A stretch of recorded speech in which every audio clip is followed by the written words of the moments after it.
In this video, I'm going to show you how I made my pink and green print. I've posted it on Instagram and in shorts, and lots of you asked me, how did you make that? What did you do? What was the process? So in response to your requests, I've made a really short video about how I made this print.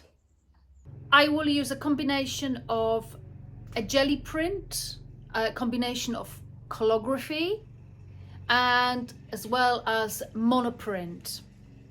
I will play with some transparencies to get these really interesting effects down here. So if you want to find out, stick around and I'll show you how I did it.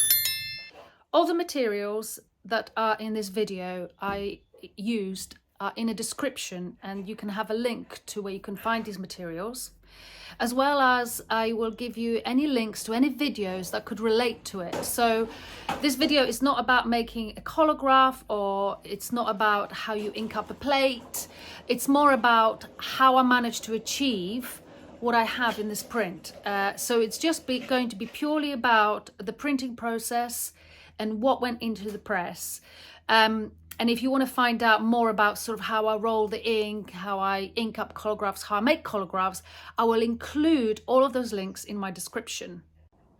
So firstly, I've started off with cutting up an old collagraph. If you want to do that yourself, you can, or if you want to watch a video of how I made this collagraph, here is the link, which will also be in my description. And I've inked it up in phthalo green aqua ink. So that was the first step, and I really liked the result. That phthalo green is a beautiful color, and I was already really happy with the result of this cut up collagraph. And you never know what you're going to get when you cut up a collagraph. It can be really interesting. Then I followed it up. I had a collagraph of a tree, which I've also cut up from another collagraph, and here is the video to that process, how I made this collagraph. You'll find out in a minute what it looks like. But it's an interesting shape, and I thought it would look really good. I inked it up with a magenta aqua ink.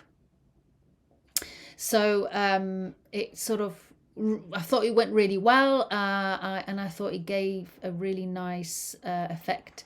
Then I inked up again with a mixture of sort of white and phthalo green and magenta monoprint on a Perspex sheet, a sort of acetate I had lying around. And I again, if you want to find out a video about monoprints, here is the link.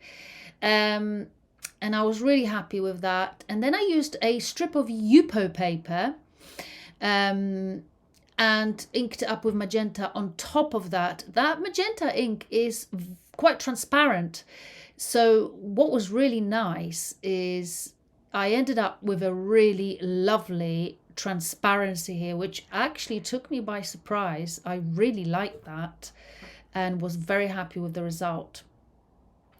Then I used a Gelli plate, which I mounted on a photo frame, a Perspex photo frame. I have a link in my description to where you can get one, and it sticks the Gelli plate really nicely and makes it so much easier to create on top of a print, because it doesn't get that, you don't get that wobbly Gelli plate. It sort of stiffens up.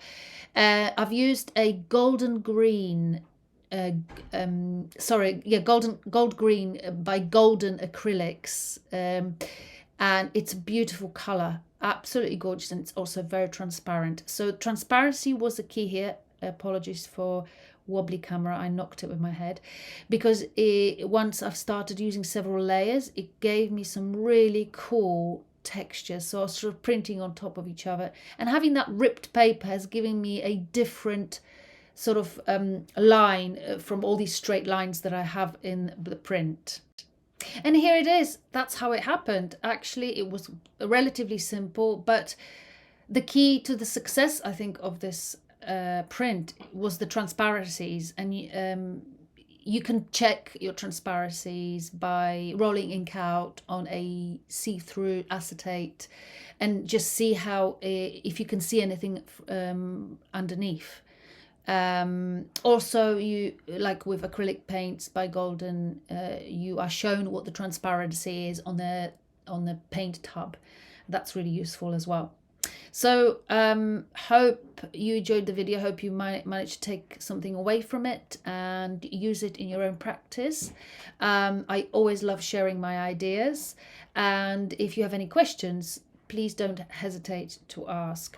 All the materials and all the links to extra videos relating to this video are in my description, but if you have any questions anyway, do ask. I am more than happy to help.